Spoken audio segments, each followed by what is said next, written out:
beautiful piece of land here that needs its prayers and protection and needs the eyes to observe and witness and needs your voice to make sure that one day there's not 3,500,000 houses built here. We need to give nature a chance in the heart of an area that's been developed. And once it's gone, it's gone. So we need to protect it and support these efforts.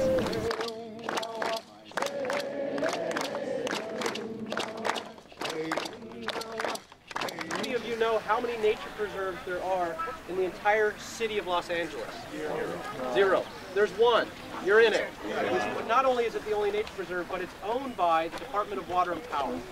And what scares me is not whether you trust them or not. It's not their core function to protect this land. In fact, because they're a proprietary department, they're separate. They have listed this land many years, year after year, on the surplus property list to sell it.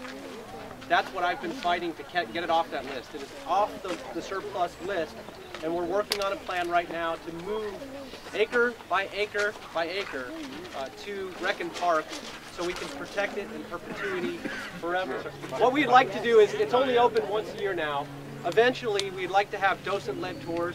We'd like to have a small historical, cultural, environmental village where kids can come, where students can come learn about the environment and the ecology and the fauna and flora that are here, the unique animals and species and the oak trees.